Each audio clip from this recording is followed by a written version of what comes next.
I found out my stepdad forged my dying mother's signature exactly 4 hours after her funeral. And in that moment, standing in his home office with ink-stained documents in my shaking hands, I made a promise to her memory that would consume the next 3 years of my life and cost him everything. But I'm getting ahead of myself. Let me take you back to where this nightmare began. My mother died on a Tuesday in March. Pancreatic cancer. 6 months from diagnosis to death. She was 53 years old. I'm Emma, 31. And for the past 6 months, I'd watched the strongest woman I'd ever known waste away to nothing while my stepdad Rick, married to her for 8 years, played the devoted husband. Holding her hand during chemo, bringing her ginger tea, posting touching updates on Facebook about their journey together. I should mention, I never liked Rick. There was something performative about him, like he was always auditioning for the role of good guy. Mom met him 2 years after Dad died and she seemed happy, so I swallowed my discomfort. She deserved happiness. The funeral was small. Mom's 2 sisters, some cousins, her book club friends, a few neighbors. Rick gave a tearful eulogy about their beautiful love story. I couldn't look at him. Afterward, people came back to the house Mom bought before she ever met Rick, the house she'd paid off with her own money from 20 years as a nurse practitioner. I was in the kitchen making coffee when Rick's brother Dan cornered me. Emma, I need to tell you something. Dan looked sick. Rick asked me to witness Mom's will last week. Her signature. I don't think it was her. My blood went cold. What do you mean? She could barely hold a pen at that point. But the signature was too steady, too perfect. And she seemed confused when Rick explained what she was signing. I thought maybe it was the morphine, but he pulled out his phone. I took a photo, just in case. Look. He showed me the will. In it, Mom left everything, the house, her savings, her investment accounts, approximately $380,000 in total assets, entirely to Rick. There was a single line mentioning me. I leave my daughter Emma the sum of $1, as she is financially secure and needs no assistance. $1. My mom, who had told me 3 months earlier during a lucid moment that she'd made sure I'd be taken care of, left me $1. Where's the original? I asked. Rick has it. In his office safe.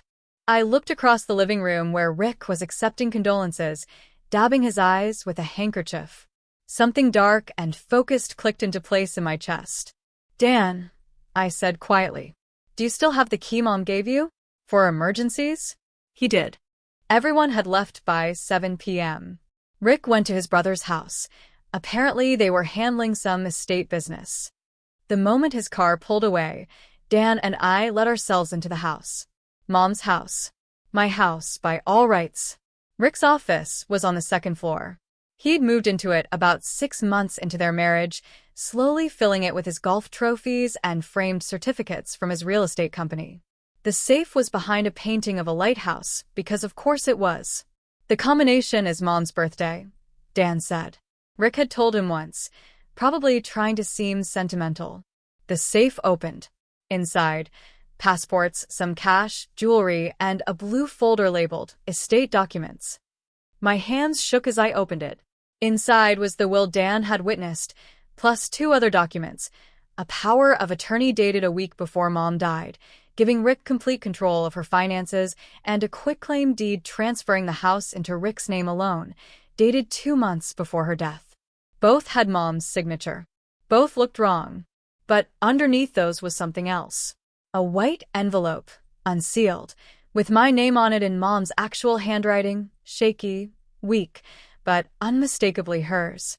Inside was a letter, dated 3 months before her death. Dearest Emma, if you're reading this, something has gone wrong. I'm writing this while Rick is at work, because I don't want him to know. 2 weeks ago, I changed my will. I met with my lawyer, Patricia Vance, no relation, and I left you everything except $50,000 for Rick.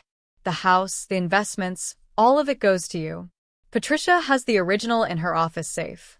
But yesterday, Rick asked me to sign some tax documents. I was foggy from the medication, but I swear one of them looked like a will. He said it was just a duplicate for his records. I tried to read it carefully, but my eyes wouldn't focus. I'm scared I signed something I shouldn't have. I'm getting weaker every day, and Rick has started handling all my paperwork. Yesterday, I asked to see my investment statements, and he said, "Don't worry about that now, honey. Focus on getting better."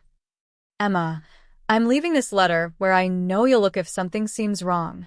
Rick doesn't know about this safe. He thinks I forgot the combination. I love you. You were the best thing I ever did with my life. Don't let him take what's yours. Mom. I read it 3 times while Dan stood guard at the door. Then I carefully photographed every document in that safe with my phone. The forged will, the power of attorney, the quitclaim deed, and Mom's letter. Then I put everything back exactly as I'd found it, closed the safe, and we left. In my car, I called the one person I knew who could help. Patricia Vance's office was in a converted Victorian downtown. She was in her 60s, silver-haired, with the sharp eyes of someone who'd seen every dirty trick in the book. "Your mother was a remarkable woman," she said after I'd explained everything. "And yes, I have her will. The real one. Signed and witnessed properly, 6 weeks before the version your stepfather produced." She pulled out a file. There it was. Mom's actual will, leaving me the house, the investment accounts, everything except $50,000 to Rick in appreciation for his companionship. "Why didn't you say anything at the funeral?" I asked. "I wasn't there. Your stepfather never informed me of her death. Legally, he should have, since I was named as the executor in her actual will. Instead, he filed for probate with his version and named himself executor." She leaned forward. "Emma, this is textbook fraud. But prosecuting it is going to be complicated and expensive. I don't care about the cost. It's not just money. This will consume your life. It'll take years. Rick will fight dirty, they always do. He'll try to paint you as a greedy daughter who can't accept her mother's wishes. He'll drag your relationship with her through the mud. Are you prepared for that?" I thought about Mom's letter. About Rick holding her hand while planning to rob her. About him crying at her funeral while her forged signature was already filed with the court. "I'm prepared." Patricia smiled grimly. "Good. Then let's destroy him." Patricia laid out the battle plan. It had 3 phases. Phase 1. Documentation. Prove the forgery. Establish Mom's mental state and Rick's motive. Build an airtight case before Rick knew what was coming. Phase 2. Legal action. Challenge the probate filing. File criminal complaints. Freeze all assets. Phase 3. Total exposure. If Rick tried to settle quietly, we'd refuse. Public trial, public records, public humiliation. Prison time. The key, Patricia explained, is that we need Rick to feel safe for a few weeks. Let him start spending the money. Let him get comfortable. The more he acts like the money is his, the stronger our case becomes. So that's what we did. I played the grieving, defeated daughter. I returned Rick's calls. I even met him for coffee once, where he magnanimously offered to give me some of your mother's jewelry as a keepsake. "That's really kind of you, Rick," I said, stirring my latte. Inside, I was memorizing every word for the deposition. Meanwhile, Patricia was working. She hired a forensic document examiner who confirmed what Dan and I already knew: the signatures on Rick's will, the power of attorney, and the quitclaim deed were forged. The pressure, the pen angle, the tremor patterns, all wrong.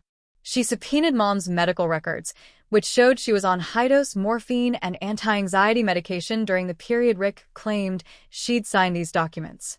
Her oncologist stated in writing that she had not possessed the mental clarity to understand complex legal documents in her final 2 weeks. She pulled Mom's bank records and found something beautiful. The day after Mom died, Rick had transferred $75,000 from her investment account into his personal checking account. Then he booked a cruise to the Caribbean for September. He couldn't help himself. Patricia laid out the battle plan. It had 3 phases.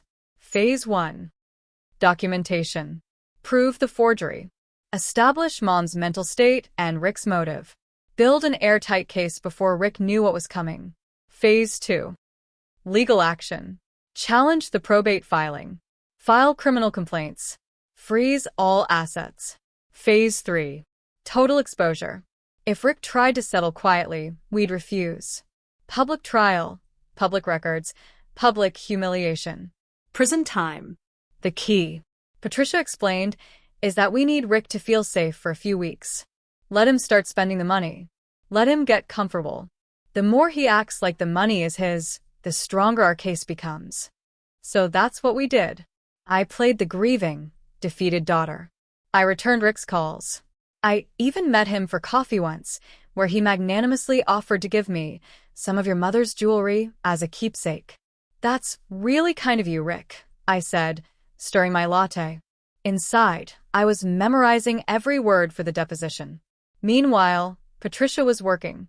She hired a forensic document examiner who confirmed what Dan and I already knew: the signatures on Rick's will, the power of attorney, and the quitclaim deed were forged. The pressure, the pen angle, the tremor patterns, all wrong. She subpoenaed Mom's medical records, which showed she was on high-dose morphine and anti-anxiety medication during the period Rick claimed she'd signed these documents. Her oncologist stated in writing that she had not possessed the mental clarity to understand complex legal documents in her final 2 weeks. She pulled Mom's bank records and found something beautiful. The day after Mom died, Rick had transferred $75,000 from her investment account into his personal checking account. Then he booked a cruise to the Caribbean for September. He couldn't help himself. Rick hired Marcus Chen, a defense attorney known for playing dirty. Within a week, Chen filed a motion to dismiss our probate challenge, arguing that we'd failed to prove Mom lacked mental capacity. Then came the smear campaign. Suddenly, Rick's Facebook was full of posts about greedy family members who can't accept a parent's final wishes. His friends shared articles about adult children who contest wills out of spite. Someone, probably Chen's team, leaked to a local news blog that a local family dispute over inheritance has turned ugly. Chen also filed a countersuit against me for emotional distress and defamation, claiming I'd falsely accused Rick of crimes. Patricia had warned me this would happen. When they're cornered, they attack, she'd said. But we had something they didn't: the truth and ironclad evidence. In depositions, Rick's story fell apart. He claimed Mom had asked him to help her update her will, but he couldn't explain why she'd do that without telling her own daughter or her longtime attorney.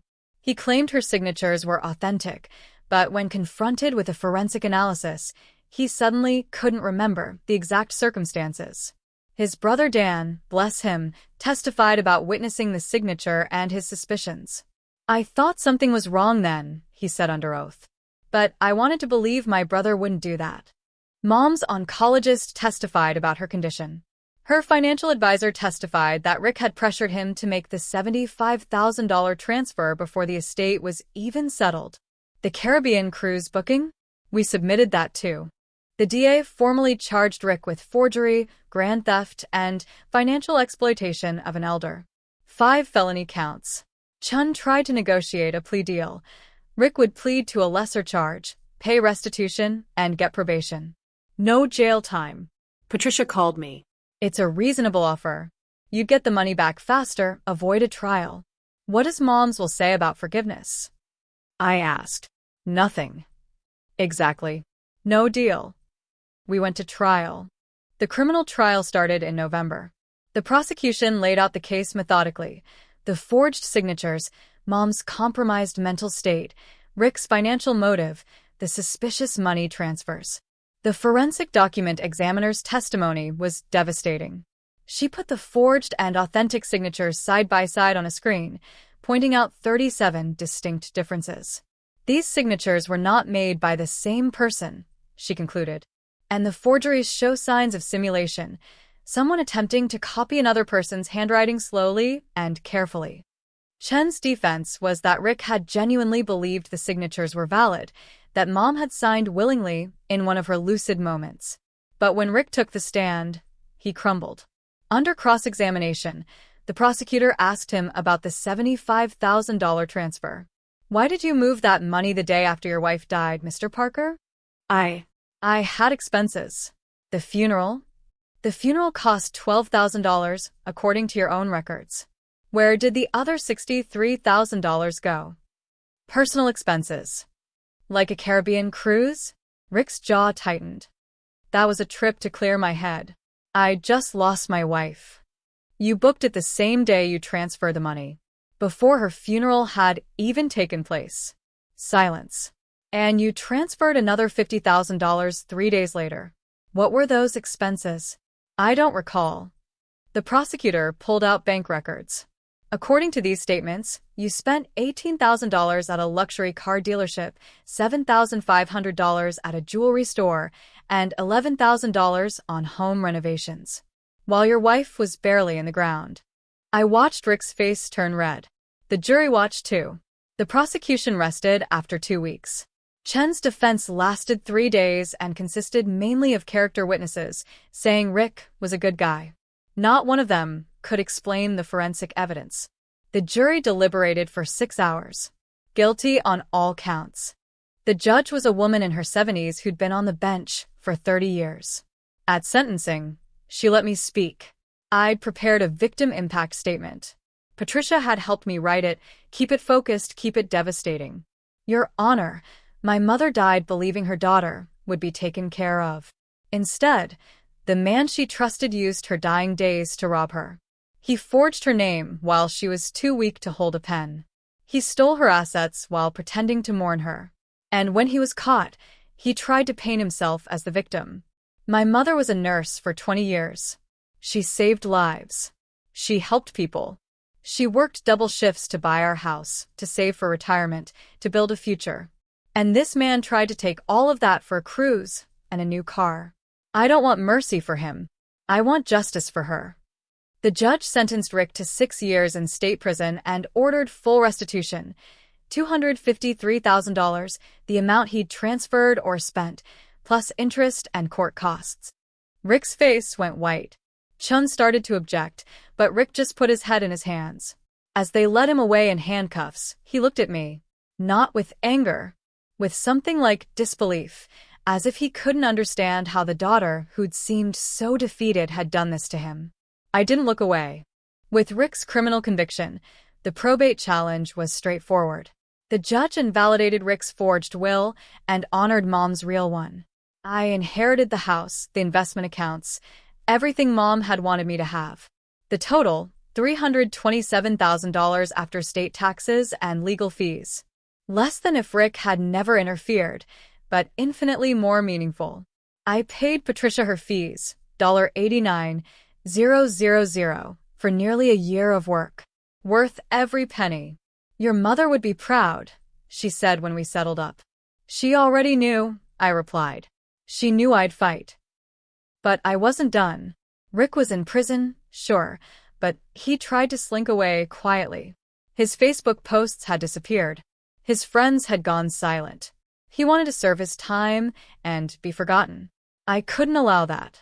I started posting the court documents publicly. Not illegally, they were public record. I created a simple website, rickparkerthethief.com. On it I posted the trial transcript excerpts, the forensic analysis with expert permission, Mom's letter, the sentencing statement, updates on Rick's restitution payments, which I could track through the court system. Then I made sure it was searchable. Anyone who Googled Rick's name would find it immediately. His real estate license was suspended. His professional reputation was destroyed. His friends and colleagues knew exactly what he'd done. Some people said I was being vindictive, that he was already in prison, already paying restitution, and I should let it go. But here's what those people didn't understand. Mom didn't just leave me money. She left me her trust, her faith, her hope that I'd be okay. And Rick had tried to steal that too. So yes, I made sure everyone knew. Every client he'd ever had, every colleague, every friend who'd shared his sympathy posts after Mom died. I made sure they all knew exactly who Rick Parker was. Rick was released on parole after serving 4 years. Good behavior. By then, I'd moved into Mom's house, my house now. I'd repainted, renovated, made it mine while honoring her memory. The day Rick was released, he called me. I almost didn't answer. What do you want, Rick? He sounded older, tired. I wanted you to know I'm sorry. What I did was wrong. You're not sorry you did it. You're sorry you got caught. Silence. Then, maybe you're right. But I lost everything, Emma. My career, my reputation, my freedom. Wasn't that enough? You tried to erase my mother's final wishes. You tried to steal her legacy. There's no enough for that. I know you won't forgive me, but you're right. I won't. And every time someone Googles your name for the rest of your life, they'll know exactly what you are. That's the price. I hung up. It's been 3 years since Mom died. The house is mine. The money is safely invested, and Rick is out of prison but effectively unemployable in his field. People ask if it was worth it. The stress, the cost, the 3 years of my life consumed by this fight. I think about Mom's letter. About her shaky handwriting, saying don't let him take what's yours. It was never about the money.